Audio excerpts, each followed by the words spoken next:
Hello everyone, my name is Anita and today our group looks at the Emma Watson It Goes On Your collaboration and how sustainable fashion is presented on Instagram. This collaboration appears frequently on social media and is often seen as a positive example of ethical fashion.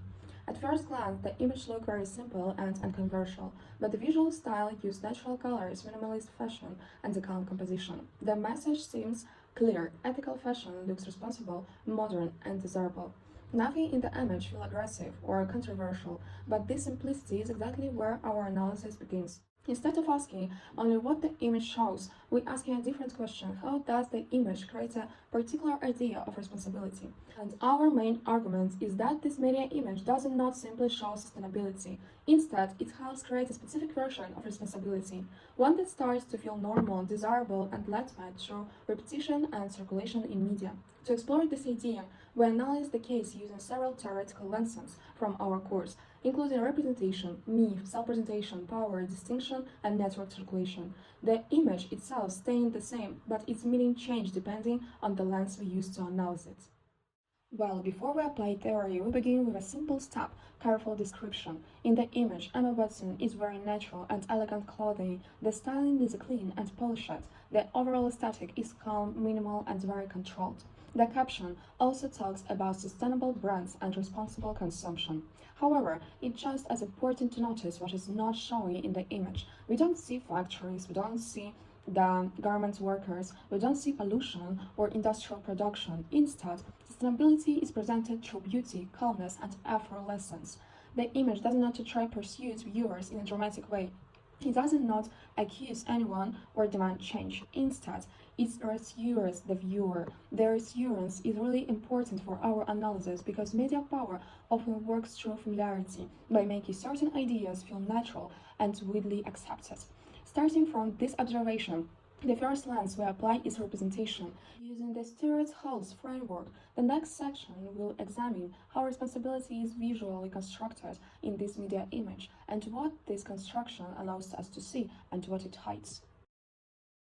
Using the framework of Stewart Hall, we ask, how is responsibility being constructed? Hall argues that media does not reflect reality, it produces meaning through representation. In this image, sustainability is presented as stylish, individual, calm, achievable. Responsibility becomes aesthetic. Through repetition across media, influencer culture, ethical branding, minimalist design, this visual style becomes recognizable as ethical. Representation stabilizes meaning through familiarity. This image participates in a wider cultural pattern that makes ethical fashion look a certain way. What this lens reveals is responsibility is constructed visually and it hides the structural complexity behind fashion production. Also, I want to extend this using Roland Barthes. Barthes argues that myth occurs when cultural ideas begin to feel natural. In this post, sustainability does not appear political or contested, it appears obvious. There is no visible struggle, no systematic conflict, no labor conditions. Ethical consumption becomes common sense. Myth works not by lying, but by making history disappear. The global inequalities of fashion production are absent, and instead we see a naturalized image of moral alignment. Responsibility feels like a normal choice. So now we shift to Erving Goffman and the idea of self-presentation. Goffman suggests that social interaction works like a performance. People carefully manage how they appear in order to shape how others perceive them. On Instagram, this becomes even more visible. Posts of Good on You is not only about clothing, it's also about identity construction. Emma Watson is not simply wearing sustainable fashion, she is performing ethical alignment. The lighting, the calm setting, the minimalistic aesthetic, and even the tone of the caption are carefully curated to communicate responsibility. This is not necessary deception. For Goffman, it is normal part of social life. People present version of themselves that fits particular values. However, in this context, sustainability becomes part of personal branding. Ethics becomes visible identity. The self becomes the surface where responsibility is displayed. And now we can extend this idea using Michel Foucault. Foucault argues that power operates through norms and legitimacy rather than direct control. So we can ask, why is Emma Watson's version of sustainability recognized as credible? Her celebrity status gives her visibility and authority. Certain voices are amplified while others remain largely invisible. For example, a garment worker speaking about labor conditions would rarely receive the same platform attention. So legitimacy is not natural, it's structured by a system of visibility and power. Now we apply Pierre Bourdieu concepts. Bourdieu argues that taste is not just personal preference, it's organized social difference. Sustainable fashion often costs more, it requires cultural knowledge. Minimalism signals refinement, ethical knowledge signals education, responsibility becomes good taste. Decision operates quietly. It does not accuse, it does not exclude overtly. It simply makes some choices appear more cultured, more aware, more responsible. Responsibility becomes social sourcing.